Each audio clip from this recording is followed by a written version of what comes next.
oh, give us some AI stuff to help us sell. So they say before the AI, you need to have data if you want to have some like important insights for you.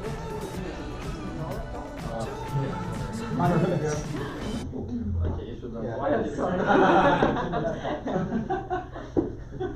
that's part of my okay.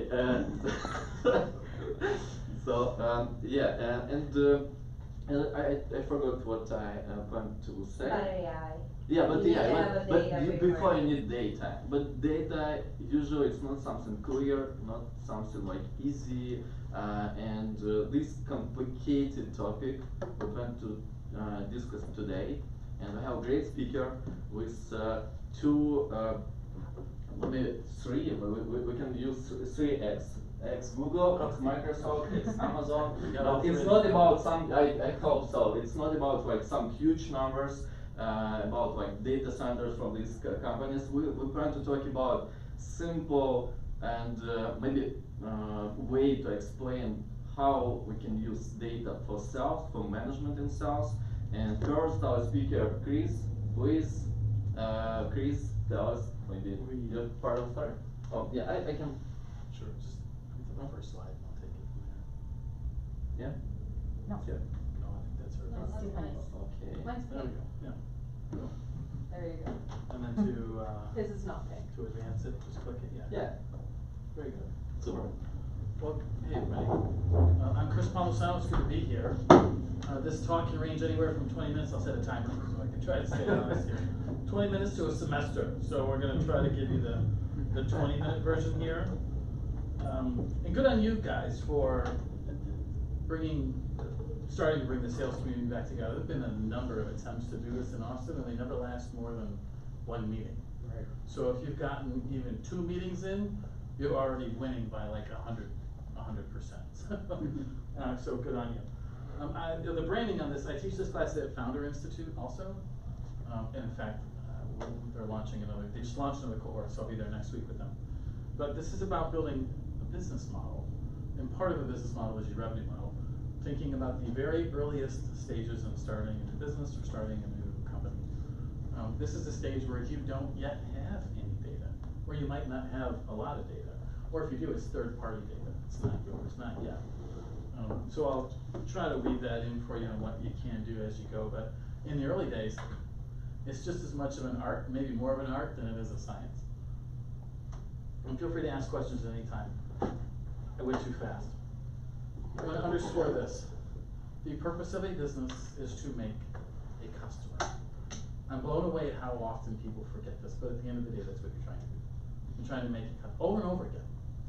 I mean, it could be the same customer repeatedly, or new customers, but please don't forget that your job is to make a customer. For the last 15 years, we've been in this, and it stopped about 2 years ago, but we've had more capital available for companies than ever before. And people sort of just lost touch what the idea was. There were a lot of VCs funding companies that were literally buying customers and not making real customers. You're not going to get away with that because that money's just not there anymore. So you're going to have to get back to being efficient in running a real business that adds real value and that actually makes a customer. But this is your entrepreneurial journey. You're going to start out with some idea or opportunity. We're going to then try to build a basic value proposition, do some customer discovery to land at a MVP. So you've heard this phrase, a minimum viable product. We'll talk a little bit about this in a framework for how to think about it. To hit this proverbial product market fit. At that point, you'll have some real decisions to make as you start to rev up your revenue model and your revenue engine.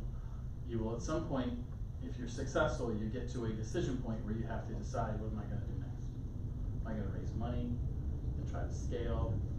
If the answer to those questions is yes, she's going to tell you what to do. You may also say no, and there's nothing wrong with saying no.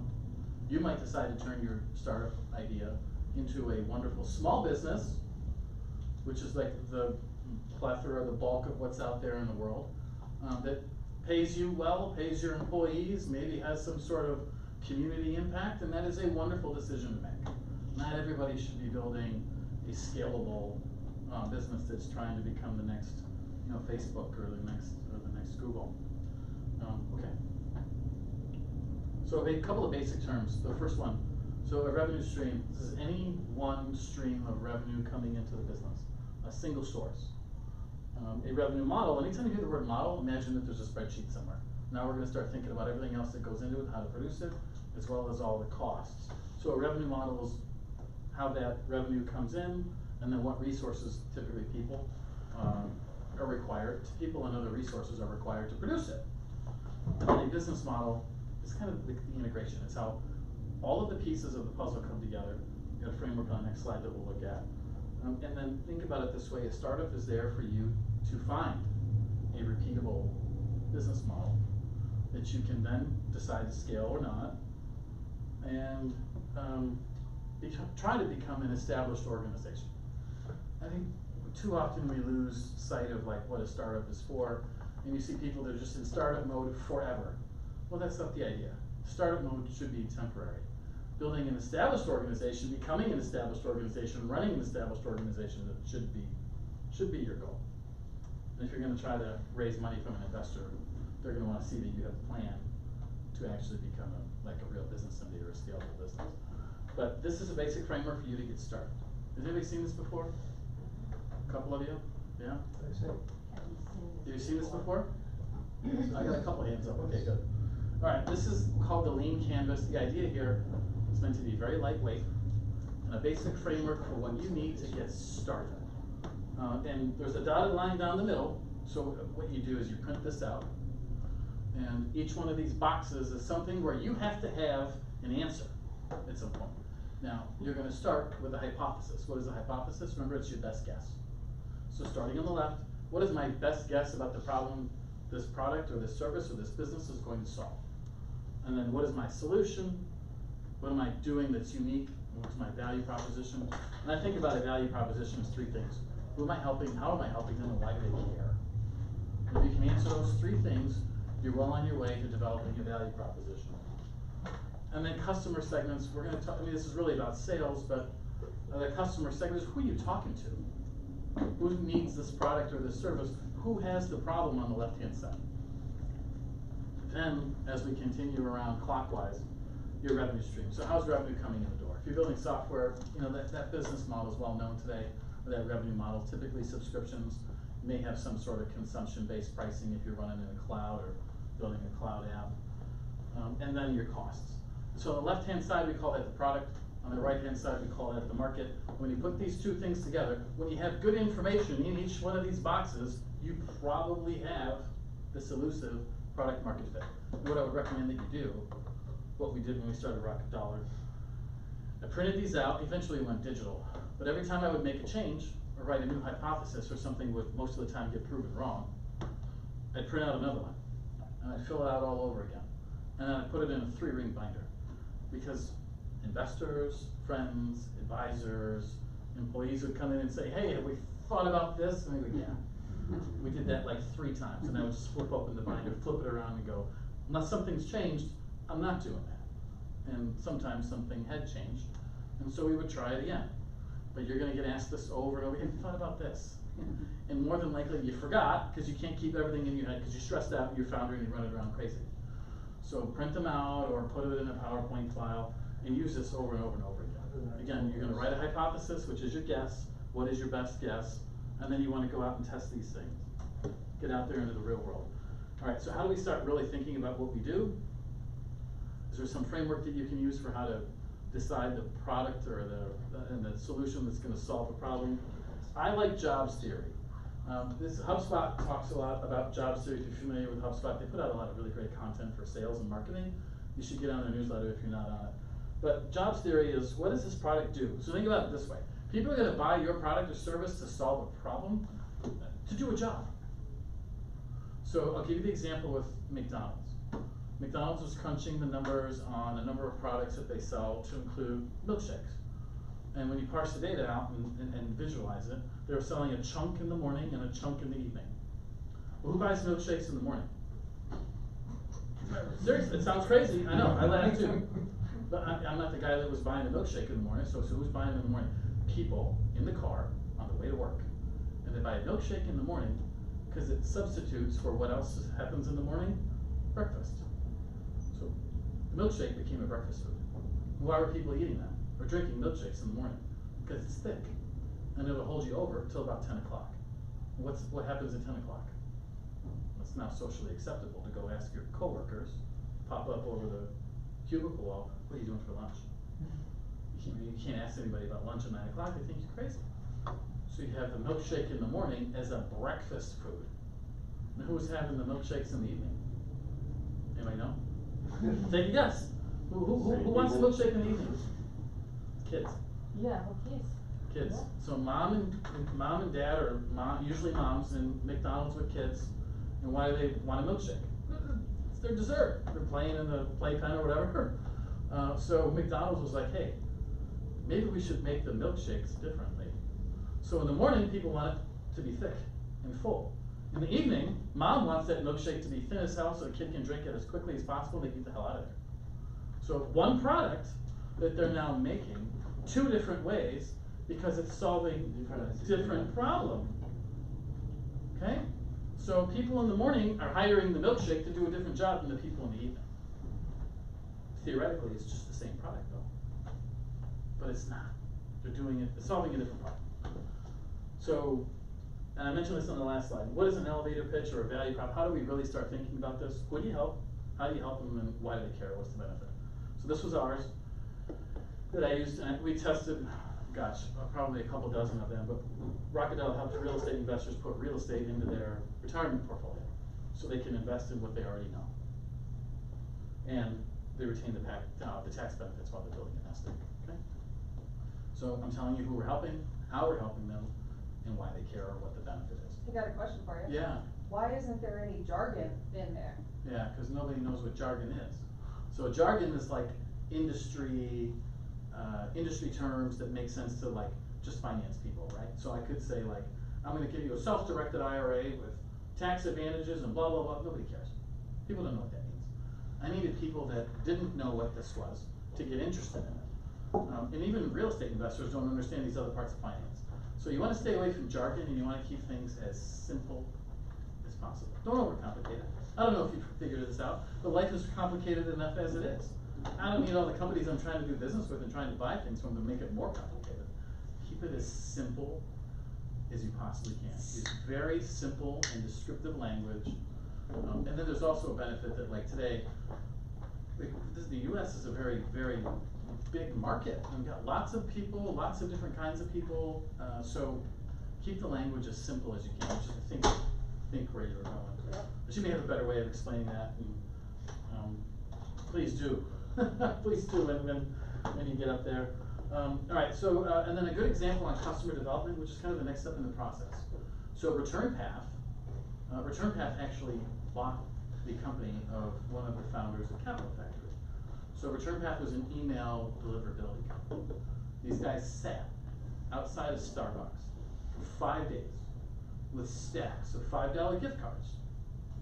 And as people walked up to the Starbucks, the queue was to look for a briefcase or a bag, a computer bag. And everybody that came up, they invited to sit down for a 5-minute interview to answer 5 questions about email. And they would give them the $5 gift card in exchange. So get a free coffee basically. Although now I think most coffees at Starbucks are probably $7 or $8, but yeah, another conversation. And so they would ask people, tell me about your email, what are you using, how are you using it? And I don't know, does that do the math in my head? Several people are doing this all day for 5 days. That's like a statistically significant sample, which you don't need. You just need some directional accuracy. But they were able to take all of this feedback about what works well with email and what doesn't, and they baked that into their product. So I cannot think of a better example of customer development. Literally feet on the ground, boots on the ground, collecting feedback from people. And then using the computer bag is a good indication this is probably a business person with a business email account. So a really good example. But the next step in the process, again, is customer development. You're working towards this concept of product market fit. There's a lot of different definitions of product market fit. Someone always asks, how do you define it? So finally, I just put something in there. I think this one makes sense. If you're very early, or a very early stage, if you took the product away from people, if close to half of them would have a problem with that, you're on the right path. What you're looking for is a signal, just a signal that you're on the right path. And feel free to stop me. So the next couple of slides are just chock full of revenue models. I'm not gonna like read them all off to you, but if you're thinking like, what does he mean when he says a revenue model? It's like the way in which your business is making money. So a couple of like general examples, not specific to any particular industry, but like direct sales. So going out and actually selling software by calling people. That's a direct sale. That's a way in which you might sell and generate revenue. Vacuums used to get sold this way, which is why I have that up there. And in some cases, I think they still sell them this way. People used to knock on your door and literally try to sell you a vacuum. And there's a couple of others that are very common today, memberships and subscriptions. This is everywhere. And they're now all across industries, and almost all of e-commerce today can be bought in some form of a subscription. My Amazon subscribe and save account is getting ridiculous. But like, hey, get one every 5 months, save 15%. Like, that's a good idea. So, like they've figured out how to sell us and turn any product in the world into a subscription. But subscriptions are something almost everybody should be looking into. And then I like this idea of like the integration between online and offline and creating new experiences. This has been a thing for a while, but it's becoming more predominant now. And then data. Tonight's topic is data. There's lots of different ways to package data, use data, sell data. You should pursue all of them if you're thinking about that. But I put in bold and italicized, please sell the data ethically or use the data ethically. Ethical data management is a whole thing. If you're gonna really get into data, you should immerse yourself in the ethics of it too, and how to do so appropriately. A couple of other examples, and I'll fly through these. B2B or B2D, which is business to developer software. So subscriptions, you can charge for services, consumption models, all the clouds run on some sort of consumption model. The data privacy company that I just departed a little while ago, we had basic packages, and then if people went over, there were overages. And so it was a combined subscription plus a consumption model. Very, very common now. We inventoried all the freemiums one year, and there was about 50 different freemium flavors out there. Freemium is cool if you can, it's like drug dealing, give something away at first and like get them all hooked on it, and then send in the invoice. So lots of different ways to think about freemium. And then if you're doing something that's media or consumer, licensing is big here, or transactions like click to buy, click to download, download to own, pay to unlock, paywalls. There's all kinds of ways to do this in media and consumer. On-demand donations. Donations are all over the place now. I remember the first time I saw that online, I thought, oh, that'll never work. I should have kept my mouth shut. Donations are now literally all over the place. FinTech, this was a space I spent probably the years full of most headaches in, but there's a lot of different ways, building a FinTech, there's a lot of different ways to monetize it. Interest share, every time you swipe a credit card or a debit card, those two little symbols in the corner, what they really mean is that money goes everywhere when you swipe that card. There are issuers on the back end, there are merchants on the back end, there's a bank on the back end. Those companies generally all have relationships with other people whom they are paying. Money literally goes everywhere. So there's some really cool things that you can do in FinTech today. That's called interchange, by the way. And then interest share, like these other financial institutions, banks and credit unions, certain partnerships or arrangements with them, if you're driving deposits to them, they will actually pay you. And so you can get a share of that. Now, a couple years ago, deposits or interest rates were near zero, so this wasn't very good. But now, this business has switched completely 180 degrees. And so there's lots of ways for fintechs to make money today. Hey, Chris? Yeah. Have you seen very many models or many kind of models that are kind of starting to take hold tied to revenue tied to results? So the first real big example of that that I became aware of was in healthcare, called revenue cycle management. So these guys are consultants that will come in and help, like insurance companies, or on the other end, providers, Save you X amount. Yeah. invoice more effectively, or send the right codes, decrease the error rates, and increase collections, and then increase the payments that are flowing from the insurers, like Humana and United, to the providers, or even back to the consumers. And so in that case, it's like a success fee, basically, based on how much extra revenue is coming in or how much they're saving. So that's actually directly tied to results. It's hard to model that though, cause Yeah, it's so hard. Those businesses have a real hard time forecasting. yeah. Sorry, this is what I do. Most like real lasting reimburse, most startups who try to do it based on savings fail. Yeah. Most real RCM companies that survive do it based on submissions. So you submit to Humana, and then when they reimburse, they do it on like the percentage of that claim. Yeah, but that's an activity, they're doing it to an activity, they're not doing it to a result, right? Well, it is a result because they usually only get paid once the claim is accepted. So if the claim is okay, I denied, see they what don't you're get saying. paid, but if I it's see what you're accepted, saying. they get a percentage of the claim. Okay. But only insane people try and do it off the savings. Yeah, yeah. That's crazy. Yeah, you I've can- never heard of a company that actually got to make that. Well, no, you can cook that book pretty easy. Yeah. Well, yeah, but then they're just gonna choke you to death because it's healthcare and they pay really Yep. slowly. Yeah. Yeah, and I saw a pitch from a company a few weeks ago that helps, like when there's a foreclosure, there's money left over that's some kind of residual, and most folks don't know to, and most folks don't know to go get it. Yeah, yeah. And so like their business model is they help people find this money and they keep a piece of it. The one model I've seen that works quite well is the companies that help you save on your property tax. That's a great example. And they say, we keep a third of it, and they're pretty successful with it. Yeah.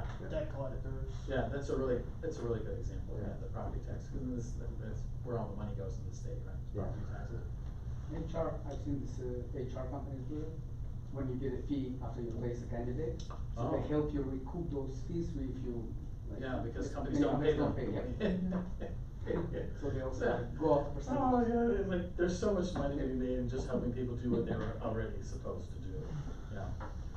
Well, thank you, that's a good discussion, you brought up a couple examples I wasn't aware of. This one's important, and if you walk away with nothing, walk away with this one. This is a real example from a company, I don't know where they are now, they were a couple of blocks up from here a few years ago. But at the end of the day, what you need to do is deliver value to somebody. Now, value is an equation. You're gonna deliver X, and then you're gonna charge Y. And if Y is a lot less than X, you're gonna have a beautiful business. So how do we do this? I'm gonna walk you through a real case study here. So this was a software testing company, and they were provided automated testing products that would typically, and the pitch was they could save you one test engineer a year. So you buy this software, I don't need to hire 7 this year, I only need to hire 6. What is a test engineer with benefits cost at the time? It was about $125,000. Probably similar now, maybe 130, 140, right? So if I'm gonna save this company savings, if I'm gonna save this company $140,000 a year because the software increases their efficiency, I can charge them 10% of that. And no one's gonna bat an eye at that. So now, I'm gonna charge you $12,500. And maybe, if you pay me upfront in cash early, commit to a 2-year deal, I'll give you a discount. So now, I'm gonna send you a contract for an annual agreement for $11,000. And you sign it. And we've gone from a basic value prop to an actual revenue model with a contract and an agreement. Again, this company was based here, and this is something that we helped them with. So we went from nothing to actually now how to go position this thing and how to sell it. This is a good example, I guess, of actually selling savings, but we were selling software, but the value behind the software is that now you can hire one less person. And now what the software company, the vendor, what they should do is go out and validate that, verify it. And then when they get to be a larger company, they can do something called a total cost of ownership survey and study, and then they can talk about economic benefits and how this helps with innovation and all this other stuff, and tell a much more comprehensive story about how much more value they're creating, and maybe even charge more as a result of that. But in the earliest days, if you can get to this, you've got something. You've got something that you can really start to work with. Does that make sense to everybody? It makes, I mean, there's a conflict, like with the one in, we came from INSEAD, we work at INSEAD, Harvard, Wharton, the top business. Yeah. And we make your binder, basically. I mean, a bunch of business tools that people would use. And one of the issues we have is, we have competitors who say this, type something in a prompt and get a deck, and we say that, honestly, this is bullshit. I mean, that's not what consulting is about, it's about thinking, and getting people to think better. So when we use this model, it sort of undercuts our value proposition. Yeah, People ask us all the time, Yeah. they say, can't I take in an hour what it used to take 2 weeks? They tell us that. Your stuff does, right away, what takes, we wrote an HBR article about that. Yeah. But at the same time, it really kind of undercuts the value of what we're doing, which is saying, take the 2 weeks and think deeper. Sure. Don't. Yeah. Well, so there isn't one message that's gonna work for every buyer. So for a buyer who's cost conscious, this might be a good message. If your buyer is more concerned about innovation and thinking differently, and maybe you craft a different message. But at the end of the day, you've gotta be able to tell us a value story somehow. You can sell them on a big vision, but at some point, someone's gotta deliver something tangible.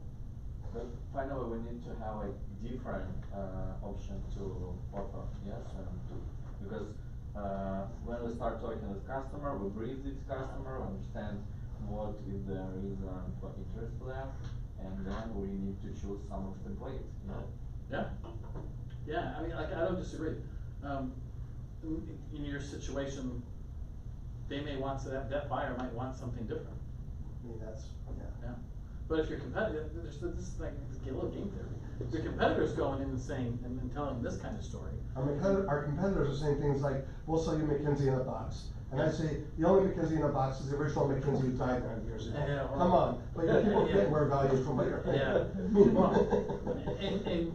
And you might be approaching this with too much integrity, right? Like if everyone else is, if they're in there selling BS all day, like you're gonna need, or some case studies. I mean, like, so business buyers, enterprise buyers, like case studies are like, I mean, almost everything. Candy. Yeah, like, she's right, like you need case studies, but, I'm talking like the very earliest stage for early software companies, depending on what you're building and what the software is designed to do. Like, they built software to make testing easier. So like, this story made perfect sense for them. If they were building software to make the company, to improve finance or something, so you can get new reports and new insights, I probably can't go in there and tell them a cost saving story. You know, How as we can, kind of but we just shouldn't.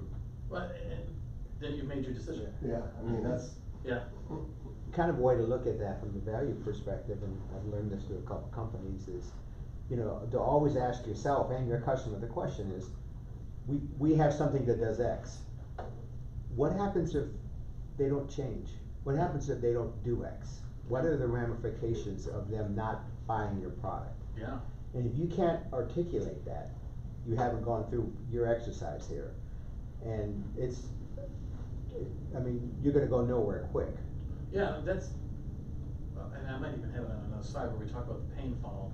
Yeah. When you wanna start talking about personal pain, like, and this is how you sell education or personal training, Yeah. or what happens if you don't do something? Exactly. Right, and then people get emotional and it's sign on the dotted line, right? And that's where all that comes from. Yeah. Yeah. Bam. There it is, personal benefit. I forgot, because I was reorganizing this for next week. Yeah, the people are gonna buy benefits, right? Yeah. And so, surface pain, business pain, personal pain, we go 3 levels of pain. And we discover pain through discovery. Discovery is actually taken from the legal field. We sit down with a lawyer in a deposition and they ask you, I've been through a deposition, long story. They ask you 1,000 questions and by the end they know a lot. So that's what you want to do as a salesperson, or if you're a founder and you're trying to sell, you know, a product initially. The challenge is salespeople call it qualifying, and it really Right. is discovery. And if you go about it trying to qualify someone without doing discovery. There's 2 different steps in the process. Exactly. Yeah. But yeah, so, and this is important too. I like this model. If you're selling a product to a business person, and this champion is using your product or your service, this should somehow manifest in their career, their work. Yeah. So can I put this, or the results that I'm delivering at work, partly as a result of the tool that I bought from you, into my performance review, so that I get my bonus, or so that I get promoted? Or I And you don't should get be fired. Thinking about that. Yeah, yeah. They might still buy, they will not renew. And in the software business, like, nobody's told you this, like renewals are everything. Oh, absolutely. Okay, in the early days, if you're the founder, you have to sell. And there's no excuse for this. And if you can't sell, you need to recruit someone who can, which is basically a sale. So you have got to figure this out, because professional salespeople are coin operated. You can give me all the fancy titles in the world, at the end of the day, I'm still kind of coin operated. These days I sell money, it's the best thing in the world, so. But like, we're still coin operated, so we're not gonna come work for you until you have something and you can afford to pay us. You're gonna have to sell it. So founder-led sales, which leads us to this other topic that's sometimes called, or concept that's sometimes called founder market fit. So are you the right founder to start that business in that industry at this time? The blah, blah, blah market fit concepts have kind of been a little overused, but the bottom line is, you need to be able to find your first couple of customers. And if you're gonna go raise money, or raise an angel round, or a CVC, we like to see, and I've done enough of this on the other side of the table, we like to see 10 customers that are not your neighbors, not your dad's golfing buddy, not your fraternity brother's uncle, 10 unaffiliated customers. Can you go out and sell this thing to 10 human beings? So it's a threshold that you should think about. This is again for the very, very earliest stages. And then when you get a little bit down the line, when you get ready to hire reps or hire a person, don't hire one, you need to hire 2. You hire 2 because you'll be able to figure out if the problem is one of them, or maybe the way in which you're onboarding them. In business science, we call this a naturally occurring experiment. You're going to bring 2 in and let them both kind of go. You don't want to just bring 1 in, so bring 2 What in. if you're international? Oh, Do you like hire 2 for Europe, 2 for America? Yeah, How do you so go You there? can, yeah, you should have the money for all No, of you them. can't. You can, yeah. You don't have the Oh, money. the answer, yeah, so you can. Yeah, like, the last company I was at, we started getting a bunch of interest from overseas, and we deliberately had the rest of the world crossed off as something that we were not gonna do. Even if it was like a layup, like, because serving the rest of the world is very different than the US market. And so we deliberately shied away from it. And then finally, there was enough interest that, okay, let's revisit the internationalization readiness matrix, or whatever they called it. And we still weren't ready. And we had raised a $25 million round. Going global is a lot harder than everybody thinks. Very much. Oh yeah, because different Yeah. cultures and Everything's differently how different. they Language, approach sales tax, Regulatory. yeah, Europe is like 50 countries. Yeah. We were on with the French, this week, the French, the Italians, the Brazilians, the Americans, I mean, it's. And they are as different as night and day, all Oh of yeah, them. oh yeah. Oh, and we really didn't deal with the Asians, I mean, they're.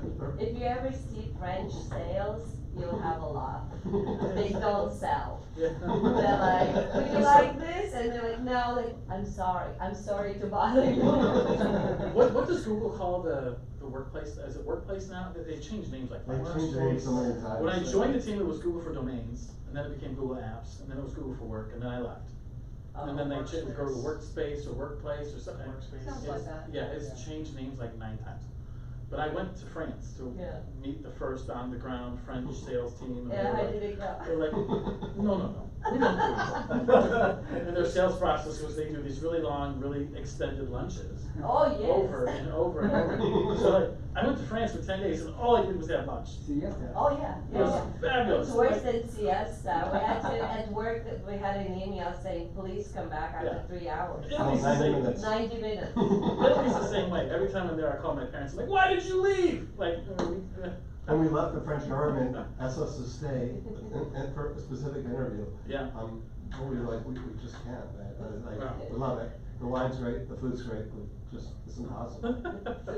I'm gonna fly through the rest of this so we can get to the Quick Q&A. question on Yeah, one statement you had on previous slide. Yeah, After that's first it. few customers hire 2 reps. Yeah. But this is about 10 for fundraising, so what do you mean, like, before Well, fundraising 10 try to customers. hire? So, if you're gonna, if your goal, well, so your plan should reflect your goals. And if your goals are to fundraise, well then, I wanna see you show up at the investor's office and be able to say, we've got 10 customers, 10 paying customers. And these customers are real customers, they're not my next door neighbor, Yeah, right? no, I got that part. Yeah. So for example, literally, we have 2 customers right now. 2. Yes, Yeah. but we are planning to open a round soon, Yeah. okay? You can start, you can try. But should we hire now 2 reps? That's what I mean. Oh, yeah, no, I would probably, you'd have to I would wait, I'd probably wait a little bit and keep selling until you have a little bit more. Okay. But when you do decide to hire, Start from 2. yeah, or bring in 2. Yeah, no, that part I understood. Yeah. One great question for you. Sure. Speaking of Brazilians, what you just said. So one of our just happened yesterday, our Brazilian customer asked us for exclusivity in a very limited segment in Brazil. What do you think about exclusivity? How many customers do you have? We have in How Seattle. about down there? Oh, in Brazil. One, Yeah. maybe. I mean, Well, it's like- a company. Yeah, so, One consulting firm. there's some frameworks to think about exclusivity, give to get. So if you're gonna get something from them and can you get something if you're gonna give this to them? Does it hurt you to give this to them? The answer in your situation is probably do it. What do you got to lose? You don't have any customers down there anyway.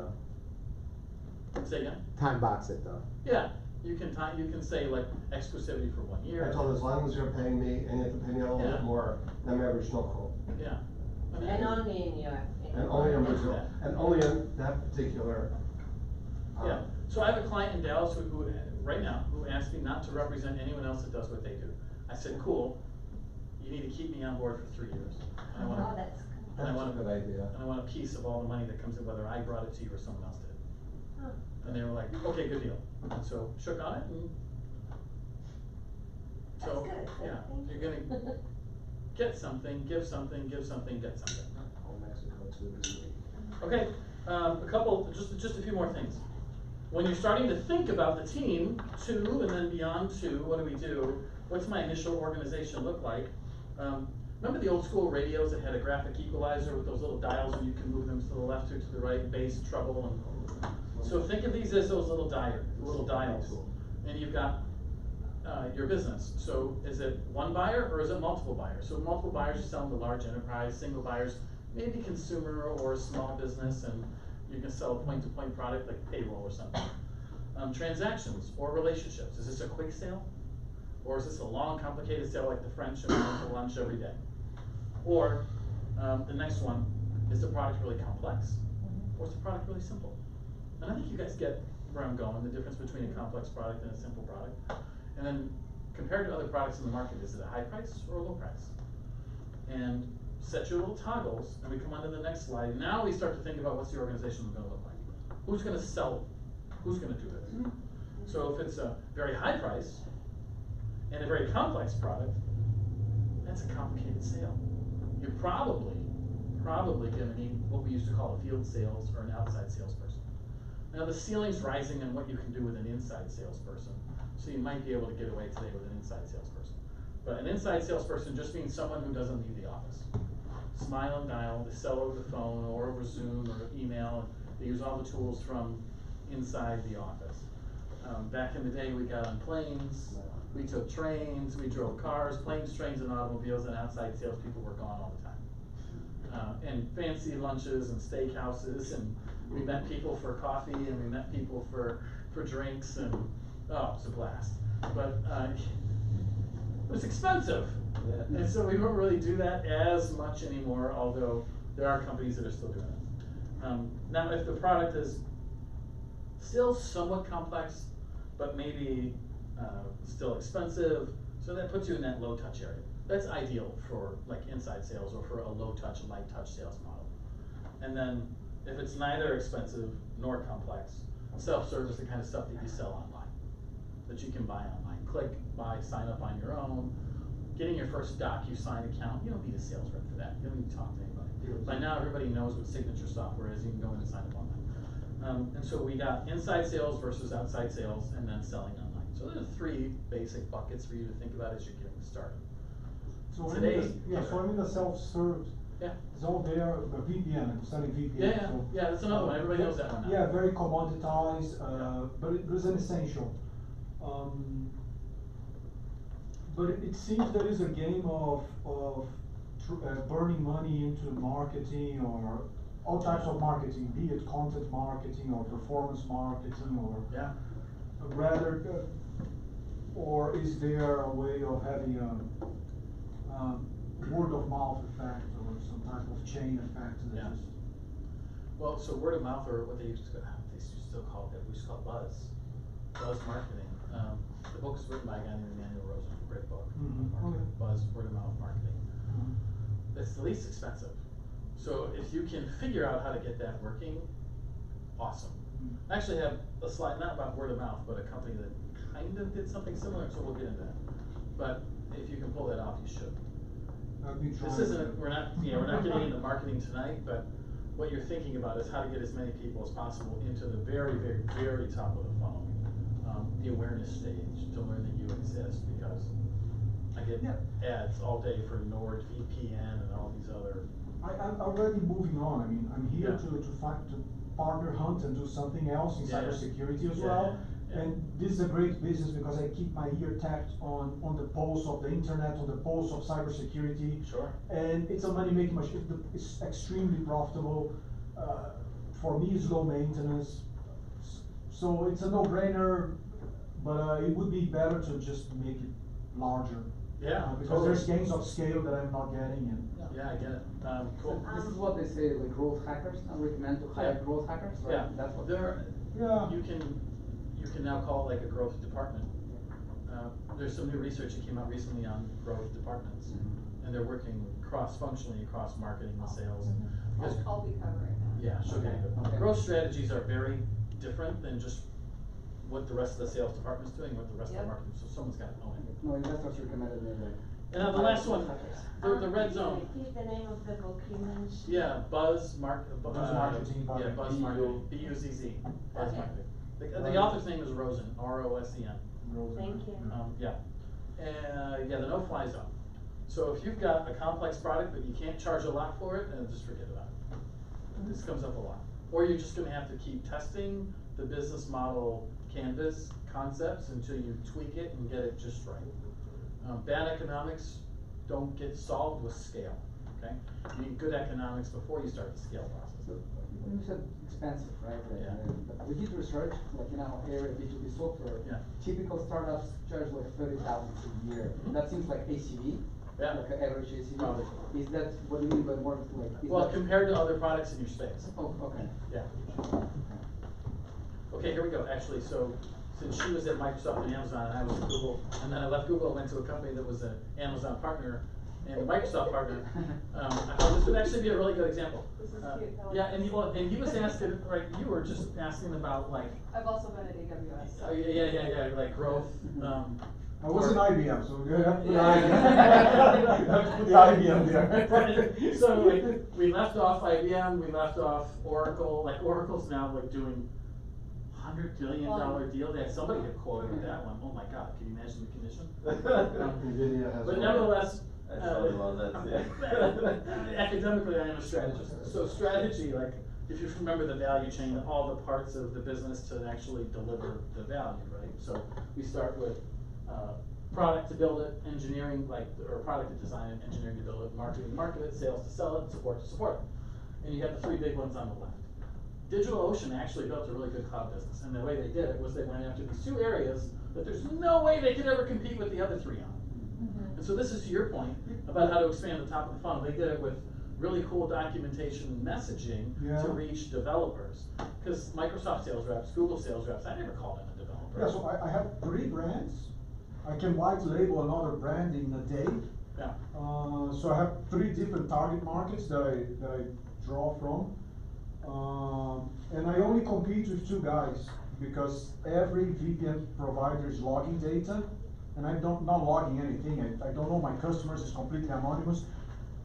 So this also means that I have less thing to maintain, Yeah. because I don't have a lot of data logging sitting there that I need to back up or anything like that, so. Yeah, so I'm gonna wrap up, so we're running over. Was a win-win. But I'm gonna leave you with, like, I'll give you some real world examples. So this was like the revenue sales slide in my pitch deck. And this was so this was the seed round. And at the seed round, we brought in 4 million. So this was a slide that we spoke to, okay? And so what am I, what's my model, what are my channels, how am I getting there? And then what are we doing like for scale, which was the APIs. It worked, so this is a real life example. And then the entire Series A pitch deck is on Business Insider still. So you can just rock $1 Series A deck, it's up there, the whole world to see. For pre-seeds, do we need to have similar slides? Because I'm literally kind of working and trying to. Well, probably, yeah. Okay. Yeah, you wanna be able to tell them, at least show them that you're thinking about how you're gonna make money. Okay. Yeah, only because anybody else that goes in there probably will. But yeah, real world example, I think that's it. So there you go, and we'll wrap. That took too long. Thank Good job. Do you recommend it? I read one book, like listened to one book, like a building sales machine. I kind of like was very popular. I don't know if you know that book and recommend it. I've heard about it. Sales machine, like I think listening find it. I'm curious what you think about it. Yeah, please, Tiffany. Yeah. Well, I'm excited because a lot of the things that I'm gonna touch on are very correlative to what he covered. But I'm taking it from a very different perspective, right? Along with the business background, right, I have been fortunate to been in multiple startup to growth phases. I've done this from 1 million to 100 million. I've done this from 100 million to billions, and from billions, single billions to tens of billions. And so it's pretty fun. And what was really fun for me is that I was an operator, right? And so I was in the middle of all of it. I dye my hair for a reason, let me put it that way, right? So I was in the middle of all of it. And then after I was able to step away, I really had to think about the frameworks to explain and to really put structure around what I did. Because across all of those businesses, I found certain things to be true more often than not. And where they were not true, I sought to disprove rather than to prove, right? And so that's my experience. And I will say there are some questions about international. America is the weird country. The rest of the world is more alike than the United States. So go-to-market in the US is very different than the rest of the world. The rest of the world is much more alike than the United States. So selling here is very different than rest of world. And so as you're thinking about how you grow your businesses, really dig into that in a very real way with your business culture, your company, and all of those things. Okay, so I'm gonna ask a very basic question. So I'm gonna pick up where he left off, which is, let's all pretend you guys are founders of your business.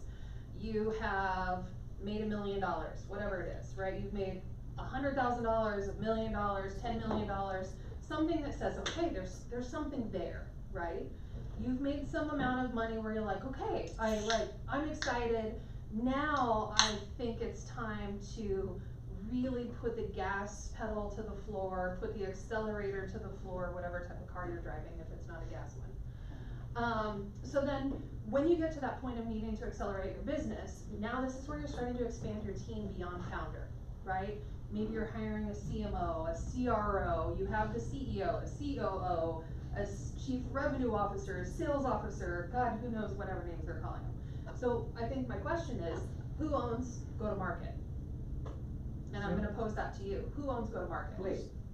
The CMO. Play.com. Not me. I think all of, everyone is responsible. Everybody. Not me, not me. There you go, I like it. Anyone but me. Everybody, nobody, it's the same, yeah. Okay. The random people who write to me. Exactly.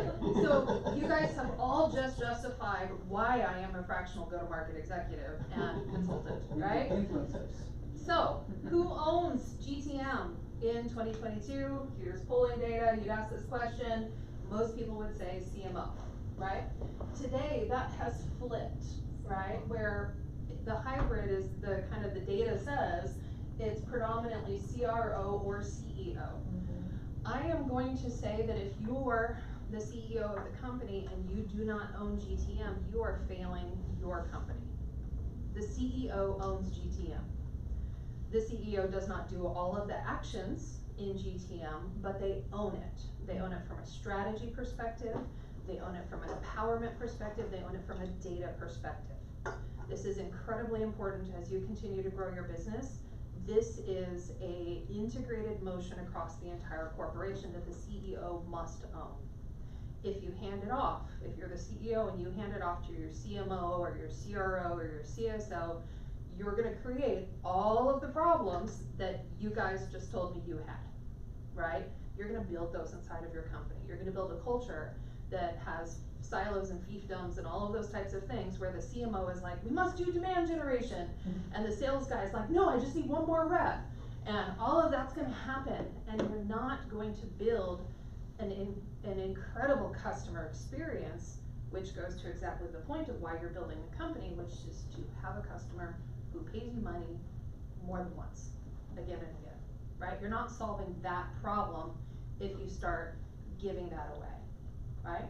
That doesn't mean micromanage everybody, that's not what I'm saying, okay? So let's define go-to-market, right? I love definitions. You introduced a couple of go-to-market, right? So I'm gonna say go-to-market is a transformational process for accelerating your path to market with high-performing revenue teams delivering a connected customer experience. There's no buzzwords in there, I don't think, right? I can add buzzwords. Go-to-market is not a strategy, it's not a project, right? It is repeatable, scalable, it's not just a product launch, it's not just a sales motion, it's not customer success plus marketing plus sales, like it's not all of these things, right? It is creating a frictionless customer experience across every touch point that your customer has inside of your business. And if you have ever been a customer at any business, you as a customer know when it's broken. You know when it's broken. You know when you go buy a pair of shoes at Nordstrom's, you know that you're gonna get the Nordstrom's customer support and you can return a pair of shoes 20 years later and they'll be like, yes, here's your money back, Tiffany. You know if you have a problem with Amazon, love them or hate them, whatever, you know if you go to Amazon, they're gonna solve your problem. You have trust in that, right? Think of your customer experiences where you've had broken motions, where you're like, oh, now I gotta call them again to solve this other problem that is not my problem, but they're making me solve it because they're not fit. Like, that's not a go-to-market strategy that's going to drive scale. So if I look at all of the reasons, and this is, I think, a massive simplification of Chris's slides, I like to boil down reasons why go-to-market is broken into kind of these 15 buckets, right? And I'm summarizing, but you know, you can look across these, and I'm betting as you reflect on your business, you can think about, you know, a half a dozen of these that you're like, oh yeah, that's true. Out of all of these, there's probably one or two that are extraordinarily true, right? And so if you go and ask this question, and this is data and survey driven, if you go and ask this question of founders, what are your go-to-market problems? Here are the results, right? The vast majority of people say your customers love you, but you can't quantify the ROI at renewal time, and this is a little bit more of a SaaS flavor, but you can kind of draw this across really any industry. And the other one being sales, marketing, and customer success are out of sync. Well, those are both infinitely solvable problems if the CEO is owning solving them across the functions, because every individual function is going to answer that a little bit different. And none of them are wrong, they're all right. But the customer solution is across all of it, right? These two I highlighted are the most. My most recent foray in South Korea, where I was GM of an e-commerce company in South Korea, I had all of them circled as my problem. So that was fun. But if you really, really boil it down to a couple, my customers loved us, right? And then my sales, marketing, and success teams were out of sync. When I focused on solving these two things, truly understanding why my customers loved us but had problems, and then truly understanding why my teams were out of sync, once I really reflected and owned that as an integrated business, all of this other stuff fell into place. Like the path forward was very, very clear. So it's just something to think about as you're looking at your business and reflect on it, the customer experience. How are you driving that clarity across your teams? So I'm gonna say a couple of things, and there's another framework that I'm gonna throw in here, and this is about scale, right? So you've made your $1 million, your 100,000, your $500,000, whatever it is. You have your first 10 customers. You're like, ooh, I'm really ready to go. This is exciting. What I'm gonna say is go-to-market's hard, right? And there are fundamentally five valleys of death that can kill your company, right? And what I'm gonna say is that every company will go into these valleys. And your job is to recognize it as early as possible, right? You can create a product, but you can't market it. You can market it, but how the hell do I sell it, right? I can sell it, but oh God, the implementation, right? Oh, I can deliver, but man, they're not renewing. What's going on, right? You can renew, but they're not buying anything else. And it's going to be cycle. Oh, that's the next slide. Oh, okay. Yeah, you got it, right? And I show this because like the reality is that, you know what, about 60% of companies are fundamentally unable to show ROI, right? And this is where I'm gonna challenge Chris a little bit, is that he was presenting one version of ROI, which was a quantifiable metric. I'm gonna say that there are different types of ROI. And that as you think about ROI as a company, you really need to embrace the suck, is what I'm just gonna say. You gotta embrace the suck, right? Which is you gotta be really honest with yourself, and you have to say, okay, is my ROI indirect, right? That's gonna be really, really hard, like you were talking about, to prove. I believe you were talking about that. Like the indirect attribution, right? That's gonna be very, very hard, right? Okay, is it a necessary thing? Is it, you know, how do I measure necessity, ease of use, price to value, service, support, things like that? Is it an efficiency play, right? We were talking about the challenges around efficiency play. Or is it transformational or attributable ROI? These are all different places that your products fall into, potentially at different points in the product journey, because your product will change and thus your ROI will change. You have to reflect on this on an ongoing basis to make sure that you're not kind of dropping out, or that you're truly reflecting the value that your customers perceive. Not the value your marketing or sales or engineering teams want to say, but your customer perception of ROI, right? And so when you think about like, okay, where am I, if I'm gonna scale my business, you got your $1 million, you got 10 customers, you're like, okay, I'm gonna create a pitch deck, and you're like, okay, how do I do this? Like, is it hire 2 sales reps? Is it all of these things? Go ask yourself, like, where am I from a product perspective? Do I have attributable ROI? Is it extrinsic or intrinsic? Is it infinitely knowable, or do I have to feel it and understand it?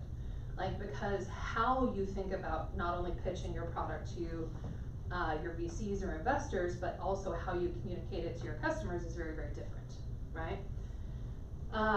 And so you really have to think about that. And you're gonna go through that journey, you're gonna go up and down, but you really have to think about it because your narrative changes.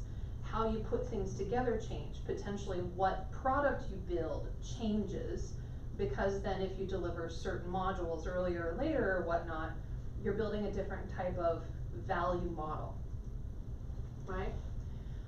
So if you go past this, and this is the thing that I love, and I'm actually working on interviewing founders, and someday I'll put out a book, but one of the things that the VC that I'm part of, I'm an investor in a VC, the one that I'm part of is Stage 2 Capital, where Mark Roberge was the founding CRO of HubSpot, who put out tons of content. Mark is a lecturer at MIT, he's a dork, he's a nerd, I love him, right? Because he and I geek out on data in the same way, right? And I ultimately joined Stage 2 because after I read his book, I was like, oh, that's all the stuff that I did, right? So he has this book, Sales Acceleration Formula, and it's very tactical, hands-on, which is really fun. But what I like to talk about is building into your product sales motion, whatever that is understanding the earliest possible moment that you're delivering leading indicators of retention, or you're delivering value understanding. The actual delivery of the value may be 3, 6, 12, 18 months down the road, but your customer is able to say, oh, like, I'm starting to get it, oh, that makes sense, like, they've crossed the chasm, they have had that first step where they're saying, oh, well, everybody hates Teslas, right, today, depending on what's going on, but like, you know, like, if you wanna sell a Tesla, you get a person in a Tesla, and then you get them to drive it, right? Because the outside of the car, you know, I don't know, is it interesting? It looks like everything else. Like, okay, cool, it's got a big screen, what, you know, but then you drive it and you're like, oh snap, this is fun, right? But, so you have to get the person to that point, right? And then you can do all of the other e-com stuff around seamless delivery and all of that to make the customer experience seamless, but they understood that they had to get the person into the driver's seat as early as possible, and that's what sold the Tesla, right? There's other examples of that you can think of across business over and over, right? So examples of leading indicators of retention. So this isn't measuring revenue, this isn't measuring net retained revenue, this isn't measuring annual run rate or burn rate or any of these other things. It's some very simple things that you can rally your teams around. You have to find this for your business because it is distinct for you, right? So examples, Slack, 70% of customers send 2,000 team messages a month, right? They knew if they got a customer over that threshold, they were fanatics, right? HubSpot, and Mark talks about this one, 80% of customers use 5 features a day. That's it, 5 things, 5, right? At the e-commerce company that I was at, right, we learned that there were steps, right? Our first kind of leading indicator was 50% of marketplace sellers had any sale within 4 weeks. And then it was then a certain dollar amount within X amount of time. And so that formula is very much like customer does X within Y time. And you're gonna see that inside of your data, assuming that you have instrumented data in your products. So be very curious about that. The way that you get to this information is by doing what Chris said, which is interview your customers. They're very often gonna tell you exactly what they love about it, and it's gonna give the flavor and the narrative to the data that you already have in front of you.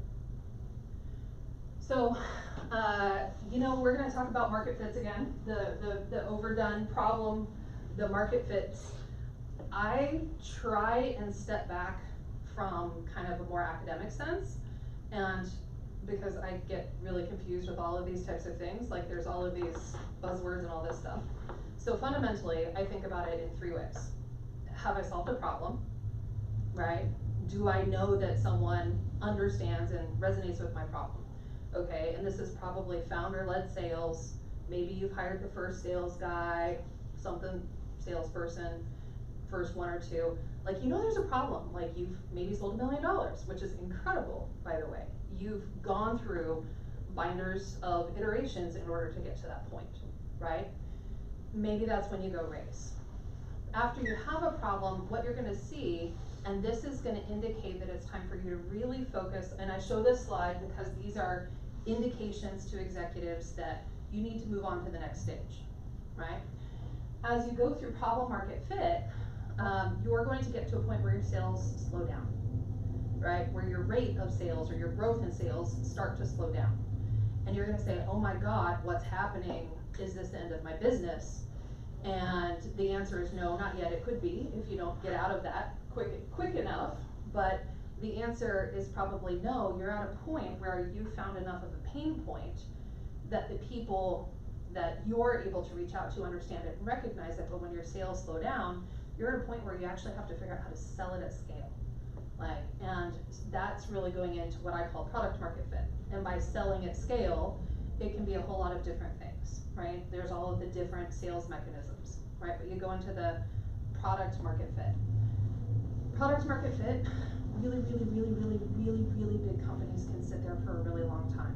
Slack only recently moved into platform, right? Slack was growing like gangbusters for years, all through COVID and the pandemic and everything, and they just started to get into platform, which is like trying to upsell, cross-sell, and release new products to their base, because they just dialed in. There are incredible companies that are in the tens to hundreds of millions and beyond that are just sitting in product market fit, and they're good with that. Slack flirted with it sometimes, right? They Tried, went back, it was back and forth. Yep. And I think COVID hit when they were doing that, and yeah, so. Exactly. Because they were trying that and then Yeah. evaporated. And going to platform is like Microsoft or Google, or it's a very kind of Salesforce only used to be our CRM, right? Now Salesforce is an entire ecosystem, Yeah. right? And so like when you're going to that kind of ecosystem play, that's, you know, it's a different equation. You have to decide if that's what you wanna be when, you know, like, because stopping in that middle is perfectly acceptable and sometimes, honestly, a lot less complicated. Just cause I like data, I'm gonna show you guys a couple of things, and these are generally true but not specific. It could be different for your business. Yes? Maybe we come back to the slide before. So how can you understand that you are on this, that you need to go to another like level? It's not traveling with your market. So what triggers should be to understand this? I'll show you guys some frameworks that I have Yeah. for data to Mhm. measure that starts to flash alarms in front of your face Mhm. that says I have problems and I need to dive deep, Okay. okay? Those are at the tail end, and you guys can take photos, and I'm happy to email this, and I have my email address at the end. You can pay me and I can send it to you, so that's not a problem. These are just some broad constructs around pricing strategy, so more often than not, right, if you're a problem, you're flexible with your pricing in your products, you know, any sort of revenue operations function is generally very ad hoc. If you're a product market fit, generally you kind of have started to standardize pricing a lot more. You're not doing all of those one-offs, generally speaking. Some companies in the enterprise space then go back to custom when they get to platform, but that's a different problem. But these are just broad kind of ideas that help you orient where you are in your maturity model as an organization, right? This is very tactical, but I put this up here because I haven't found a pretty way to like make a graph. But one of the things that I say when you are at a problem and you wanna move to product, everybody wants to go big really, really fast. And I talked to a lot of founders, like even one this morning, where they were very excited about like, I can do partner sales and I can do channel and I can do this and I can do that. And I was like, who's your customer? And they're like, but I've sold to all of these customers and these big names. And I'm like, right, but you have sold, right? Who is your customer? Why do they value your product? And they're like, well, they say they really like it. I'm like, no. Why do they value the product? Like, what are their words? What benefit do they get out of it? What problem is it solving? And so what I was encouraging this person to do was say, is instead of saying, everybody in the tech industry is my possible customer, really, really dial it down to the narrowest possible definition, right? Because you can always expand, but if you start big, you're selling nothing to, you're selling, you know, everything to everyone, and means you're nothing to anyone, right? If you start that narrowest part of ICP, ideal customer profile, then you can segment all of your customers, your current customers, your potential customers, your target markets. You can segment everybody based on the narrowest definition of ICP. And you can do that based on business size. Like I have a whole document on this, but you can segment customers based on that to say, oh, these are the 50 customers that I should go after first, because they're most likely to recognize what I do and how I do it, and most likely to go with me as we continue to explore this value. And that allows you time to refine operations, because those customers that love you the most are gonna be the most gracious with any problems, right? And then expand ICP over time. Okay, makes sense. Are moments that matter, stages in the journey map, or it's something else? So stages in a journey map are not moments that matter, and I've been trying to find the right phrasing of this, because a journey map is very often constructed by marketing, or a customer journey map is very often constructed by here's a website that I built and the customer does this, then this, then this, then this. Like, I don't actually give a shit how the customer comes into my business. Like, and this is something that I had to teach my teams to ignore. What I wanted my teams to do is get the customer to this moment as fast as possible. And I didn't care how they came in. I wanted to make that as frictionless as possible. I wanted to make it as fast as possible. So the customer journey actually was less important than understanding how do I get a customer to a place where I know that they have the highest likelihood of value understanding.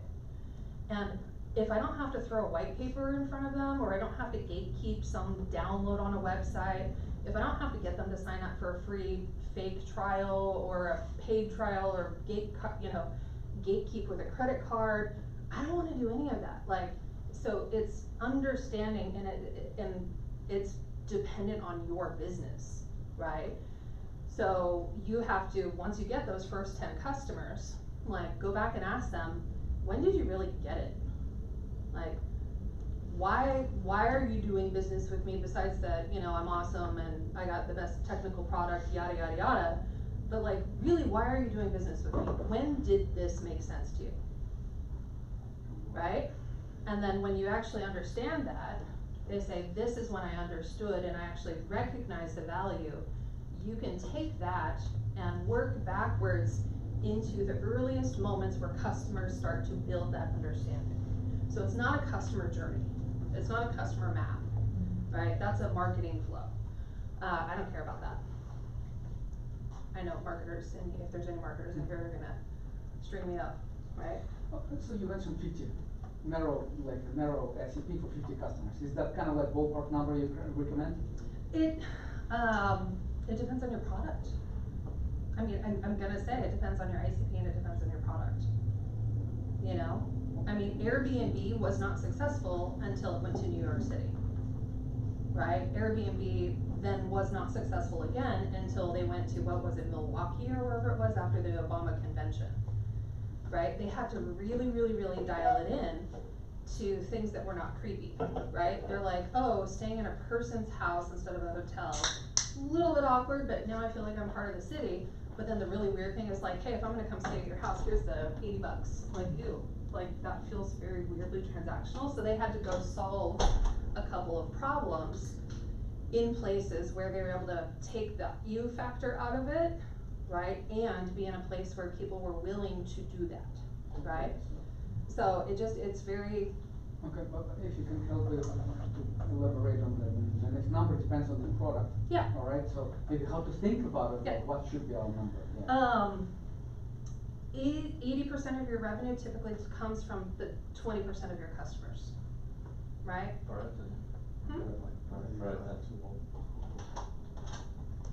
So that's the answer. Like at my e-commerce, at my business there, it was 150 customers were my 80% of my revenue.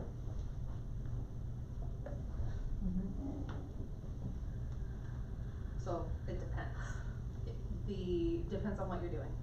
Okay, which is like earlier, like we have two, and I'm kind of creating my ICP, so I identified like 50 companies, for example, right? But I want to go and target them. An ideal customer profile, and I do a deep dive session with CEOs on this quite often. Ideal customer profiles are not personas, right? They're not demographics, they're not firmographics. Mm-hmm. Like ideal customer profiles really truly are, what is your ideal customer? And once you understand what your ideal customer is, then you can start layering in firmographics and various things like that into it, but you don't start there, right? What do you mean? Sorry. Well, if you say, I'm selling to every woman in her 40s who likes yoga pants. No, that would be the demographic. But then you have the persona, you have Karen, then you have the persona, right? What you're saying is go for the persona and then get the demographic, is it? What I'm saying is go for the ideal customer profile. Is in enterprise and SaaS sales, right? They put personas together generally when there's complex buying processes, right? If you have to sell to a CRO, a CFO, a CIO, blah, blah, blah, you need to understand what are the things that are important to each one of those individuals. So that's what the purposes of those personas are. Mm-hmm. But you're not selling a piece of software to an individual persona, you're selling it to a customer. So a customer has a certain problem that is understood in a certain way at a certain point in time and not only sees the value but can recognize it and pay for it, Mm-hmm. right? And so that's where I try and steer away from broad personas, because marketing likes to build marketing personas to build messaging constructs that answer the CIO's question. But the CIO is not signing a contract, and the CIO is generally not the person who has the pain, they're just doing the technical evaluation, right? So you have to be very purposeful about separating these things so that you're not confusing your customer messaging, right? And everybody in your company should understand what your ideal customer is. Like, you shouldn't have to look at a slide deck and a persona deck, right? The personas are for purposes of selling, right? I know how to communicate with the CIO.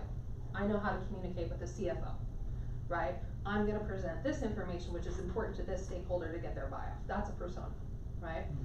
Your ideal customer is not the CFO, unless you're selling financial software, right? So that's where I like to break those things apart. Does that help? Yeah, someone who has a problem and then you have to solve it. Yep. So here's those 5 values that I talked about, right? And here's an example of a scorecard, and I can email this to you or whatnot, but here's an example of a scorecard that if I'm a CEO of a company, and you dial in these numbers a little bit differently depending on your individual business, like you might have a slightly different representation, but generally, you're gonna understand if your business is starting to go through those peaks and valleys. You're gonna understand where things are going awry. And the important part here is to then instrument it across your entire revenue organization so that everybody's looking at this. And you're not looking at what's hunky-dory, you're not looking at these things. What you're doing is you're looking where things are going out of deviation. So you're looking at where things are not going to what's expected, either good or bad, right? Because behind each one of these things is a forecast that you've built because you're big enough to have a forecast because you've got 10 customers and $1 million, right? So you've built a forecast behind this, and you're gonna review why this is out of forecast, right? Whether it's positive or negative, right? You're gonna deep dive into the exceptions. And every single one of those exceptions is an opportunity to learn something different about your assumptions and to either prove yourself right or prove yourself wrong. I always look to prove yourself wrong, right? Because that's a faster path. I'm obviously awesome, and it's very easy to prove myself right by my own ego and all of those things, right? When we want to find data that affirms our beliefs, we find it, right? Look at data that proves you're wrong. It's the fastest path to truth, right? So that's an example. So here's an example of kind of a deep dive into a CMO, CRO scorecard. So this would be one where the CRO is working with the CMO to audit the business at a broader level, right? Where the CMO is doing demand generation and all of the top of funnel, all the tofu and mofu and all of that type of stuff. But this is just an example, right? And so these are the types of things you dial in, and then this becomes the management layer of your business, right? I'm not, like, my business when I was running an $8 billion business, I ran it off of a spreadsheet. I didn't have fancy visualization software. I wrote SQL queries and I pulled it up and my team put it together and we did it all, right? Like, sure, if you want fancy visualization software, do it, awesome. But understanding the underlying data assumptions is literally the most important thing here, right? So that you're guiding your revenue team, which is your entire company, to that customer success. So that's it. Here's some sample metrics. I will email them to you. These are just examples of pipeline and motion, whether it's inbound, outbound, various things like that. So these kind of, depending on your motion, give you some ideas of here's the types of things you should measure. And then I'm sorry about the formatting issue. This was done in PowerPoint because I used to work at Microsoft and it transferred to Google Slides. But feel free to email me and send me an email, and I will send you a free course, a free GTM assessment, and I'll send you a free course that normally is about $500, but I'll send it to you, and it'll help you kind of work through some of these high-level models in more detail. Send this deck too. Yeah, of course. Yeah, happy to. I am always appreciative of thoughts, comments, or feedback. I think I said some things that were surprising and a couple things that I think a few of you landed. but I appreciate it. I talk with founders all day long, and it's important for me that this type of data is democratized into every part of the business, because sales should not be mysterious. It should not be some weird creepy thing that people do over lunches. Although sales in France, like, that sounds pretty great. Yeah, if you can make it pleasurable like that, if you can make it I pleasurable. am happy to support that next trip, you know what I mean? No, Like, because you'll never close the deal. Yeah. It might take you decades to close the Perfect. deal. You They'll know what? wine you, dine you, and be Sounds like, Tiffany, tomorrow. It'll be good wine. sounds But- perfect. But you know what? My company's paying for the flight, you know what? As long No, but it's, I mean, and fundamentally, like, sales comes down to building relationships. And relationships are across people, and all of the tools that we have out there today, be it e-commerce or AI or all of those things, they're only as good as the relationships that they build and connecting to people on the other end, right? And so use those tools to that end and keep that customer in mind, and you will find a way to be successful, Yeah, well, right? I've been circling these entrepreneurial environments and ambiances, and now there's the younger kids. They are doing solo entrepreneur. You know, they talk to AI and they do solo. Yeah, solopreneurs. Yeah, and I published an article some weeks ago, and one of the things I say there is that people are not coming together anymore for nothing. It's so difficult to bring people together. It used to be so easy to bring people together. We just would hang out. I don't know about that. People, It's so easy to bring people together. Of course you would. No, I don't think so. I don't know about I solo think- entrepreneurs, that's like really early stage. You can sit there and talk to AI about anything, but then if your business grows, in the morning you marketer, in the afternoon you salesperson, then you Yeah. CEO, then you Yeah. cooking your husband or you go drive or dinner in the middle. So, I mean, those solos is, Solopreneur can is go not, to it's not a new thing. This is what people say about becoming Yeah, it's nothing independent new, yeah, it's contractor. it's not new. Or independent consultants. Gen Z takes things that exist, they rename it into something they think is catchy, and they pretend like they invented something new. That's true, that's true. They like do Whatever that, like, generation you're in constant. and I'm in and we're all in, like, we've all done the same thing, right? Like, we found, you know, like, my generation started the internet, and we built the first piece of SaaS software. And by the way, I sold BlackBerries before iPhones were a thing, right? And I remember talking and selling mobility, and it's gonna be this whole thing where you'll have the entire internet on your phone, and people are like, what the fuck are you talking about, right? Like, we sold all of these things, and AI is doing that all over again. And I'm excited to see what happens. It's gonna change. There's gonna be a lot of repackaging of things that we've already done. And as a more mature generation, we're gonna have to smile and say, yep, right on, keep going, right? And we're gonna have to be here for it, right? Because they're gonna pay the bills when we get old. So there you go. You mentioned one by your peer or mentor. Oh, no, Mark Roberge. It's called the Sales Acceleration Formula. Sales acceleration formula. So that's, and it's not a sales book. What about predictable? I kind of listened to a book, Predictable Revenue by Aaron Ross. Do you know that book? Yeah, I know that one. So it still seems like recommended, right? Is it still valid? Yeah, I like, conceptually, these books are still valid. Okay. Some of the Yeah, tactics may have changed. nuances. There may be some nuances Yeah. that are different, but yeah. Okay. And then book- my okay. other favorite book is not a sales book at all, but it's infinitely applicable to sales. And it's this is an OG, but it's still a great read. Equal part business advice and relationship advice. It's called The Goal by L.U. Goldratt, right? I love it, yeah. And it is one of the best books out there because it is really talking about, like, you know, don't solve everything, solve the most important thing that is actually blocking your company from moving forward.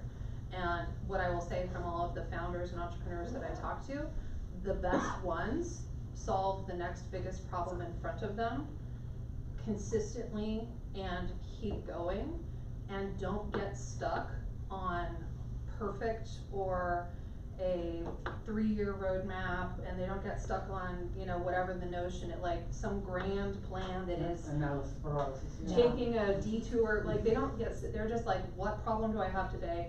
let me solve that today. What was the book last one? The goal. The goal. Oh, The goal. Oh, okay. Yeah, it's that's a hard yeah, name. yeah. But I have read already, yeah. I look forward to connecting you guys. My business is go-to-market consulting. I work with founders, entrepreneurs, and I help them cross the chasm, like using an old term, but I help them generally when they're kind of post in the SaaS world, generally after about $1 million. And I help them get that 1 to 10 to 100 and beyond. Like, so if you're before that, it's just kind of not my space, go talk to him. Right? But that's generally where I go. And then I have a lot of relationships in the capital industry, let's put it that way. So that's something where I do a lot of vetting and deal assessment and things like that as well. So I'm always happy to give you a casual look before you go in front of, whomever it is. All right, thank you guys. I know this. Yeah. Okay. Yeah, And now I'm going to a concert. and don't worry about the time because, to be honest, nobody had been in time this event. So it's 20 minutes, it's impossible. Perfect. Yeah, so, but it's very cool because it works like community, it's like discussion, not like OStin or something. So thank you so much, Chris and Tiffany. And yeah, and thank you all that you have been today with us. And because it's traffic and every time we have like a lot of reason to be at home or in any place. Thank you for following us. And if you have any ideas about next events, next topics, because maybe we can talk about French sales, I guess. Yeah. You don't want to talk about that.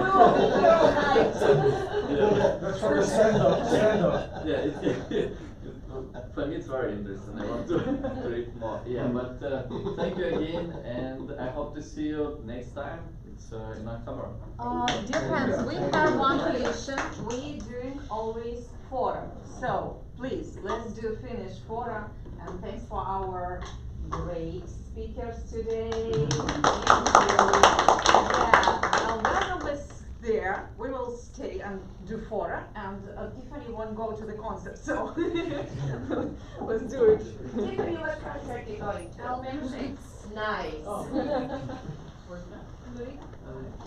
Do you have Of course, already? but I mean, Alabama Shakes. So it's like, I'm like, what am I gonna wear? Oh, sneakers. Yeah, exactly. Yeah, I will coordinate. There's a concert there, and all I gotta say is, Closer, please, wow. closer, because it's, yeah, I will not see this way, yeah. So let's go to the forum and then we'll continue. Thank you so much, because Tiffany wants to run. And it's like me and my husband, so I Peter, say, don't forget our third person. Yeah, you own this, We right? will continue now. Yeah. We're gonna have like Please. with sales and everything else. And you know, talking about product marketing, it's like, Chris, please come to us. Come to us. One moment, I will try to see is it good or not. Speaker. We went to Hey. and we were like, That's too much. It should be close, yeah. Arias, can I ask you now to do Are you some guys close? bootstrapped Thank right you now, so or? much. Richard, yeah, we got it. come here. Yeah, no, oh, here. Come here, Yeah. please, our French friends. Let's go. I would go in the middle, just cause, I wanna go behind. Yeah. Smile. Cheese, sounds. And I will do the next one with No, you. no. It's all for now. You're not. We have like a wall full of. So we are kind of bootstrapped. Yeah, wall full of purchase orders. That company is Series A,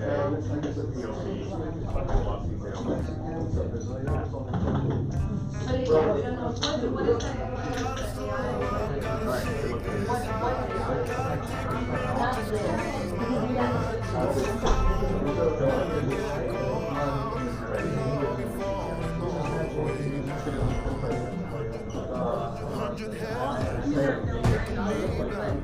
that?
So whatever it is. Oh, yeah. Oh, yeah.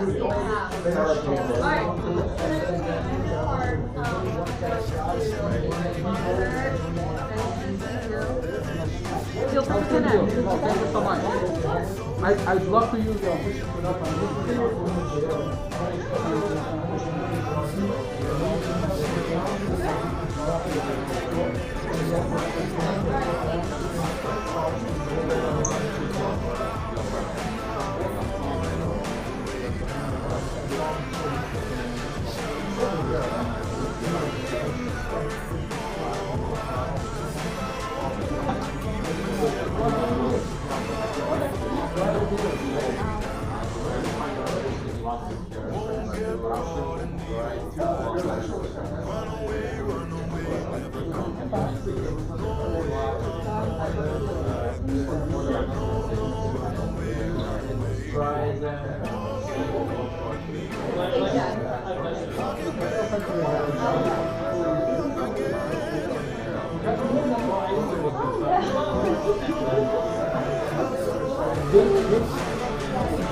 Hang it out there. You're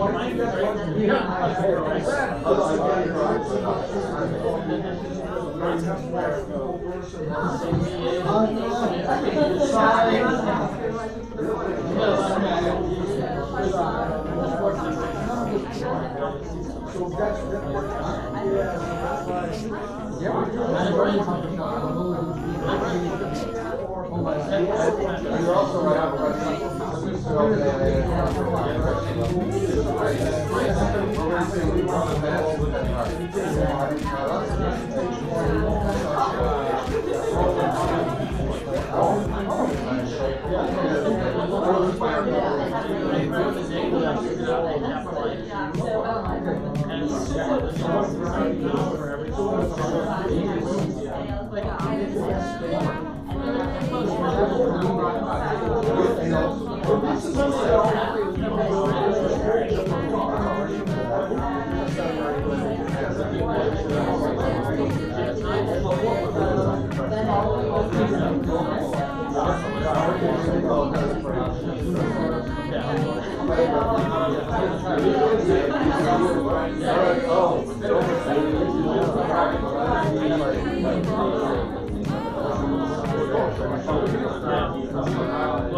there's so many.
Yeah, wife and husband, that's kind of tricky.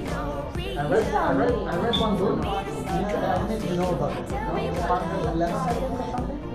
It's like really what the guy on my phone founders right company. And he shares about that, right? Hey, watch out for friends. It's like, see you around. Yeah, usually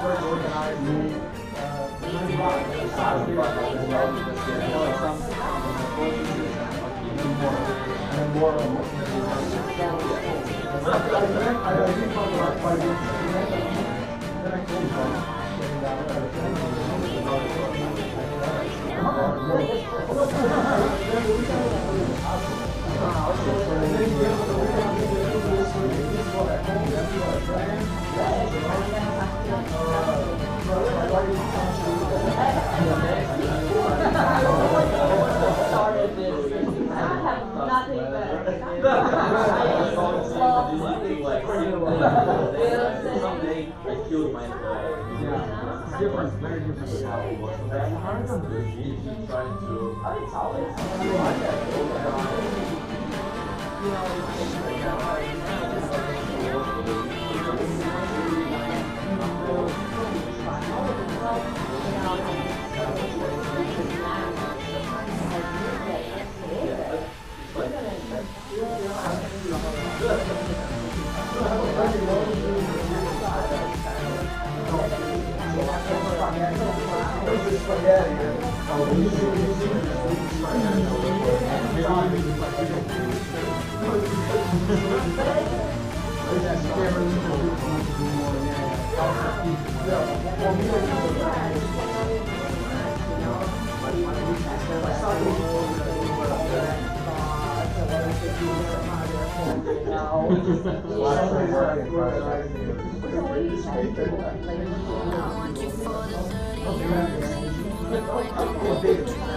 But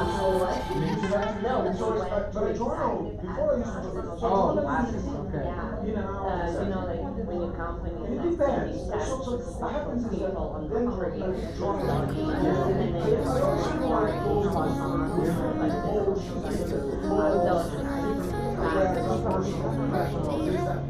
journalism, like those but then I started thinking, but I also want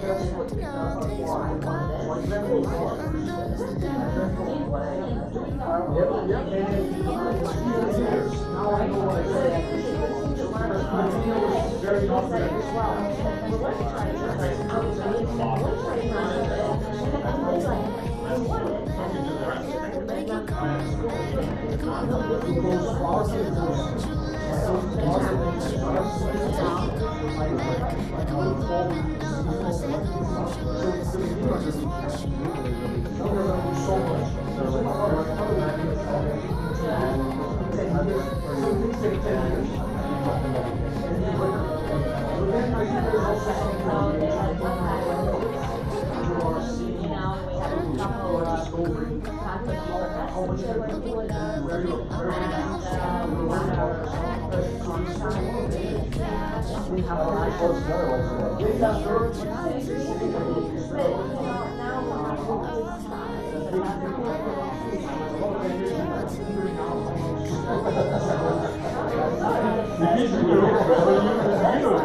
More money than much more money than the asset portfolio. You saw already on how many people are signing up. Yeah, we were gonna keep it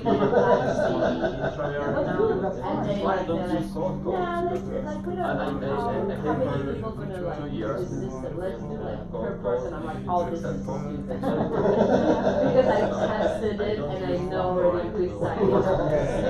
So if someone And you'll pay us more. all my friends know it.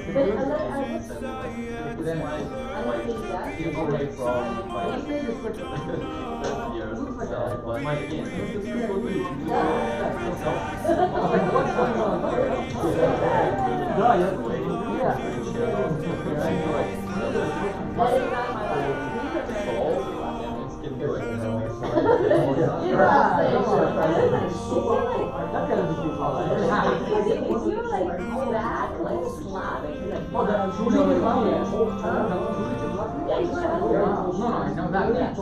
Yeah, but he has like no such. Yeah, wow.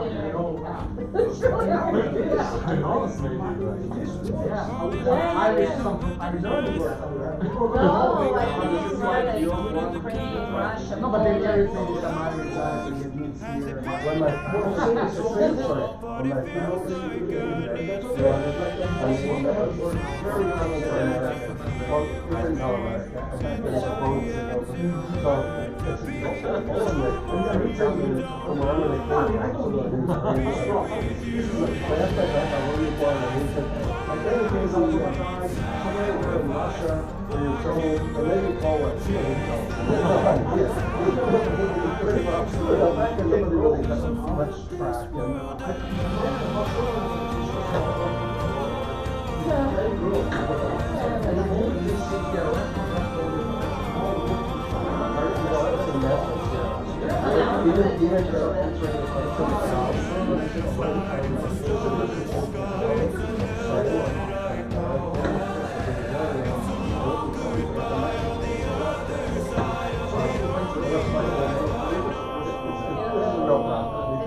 Yeah, we really do need someone that is.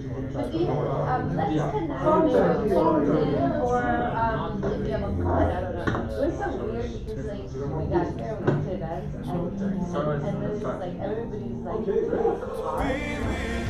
Suddenly like I went and I got like okay, I'll get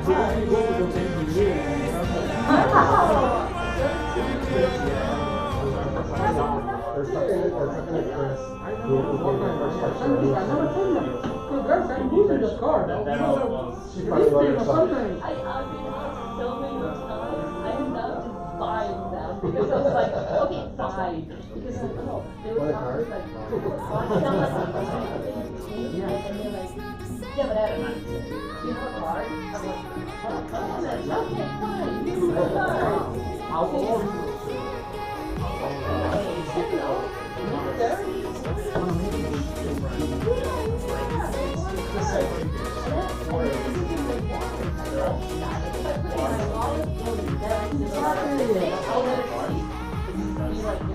I never saw you put the chip on the wallet.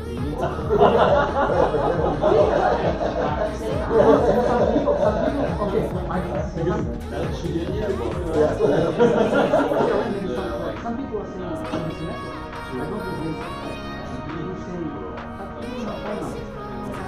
doesn't have any that's better, sense. but And I you tell can you, like you give me know your phone like, number, in it will be CD lost in my world, contacts. it's enough to How can I understand find you? how it's No.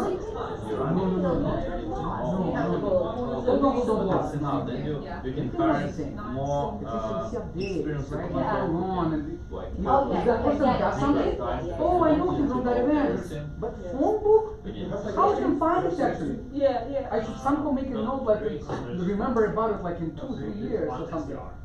Yeah. One of our customers did some integration Lead for our generation, services, yes.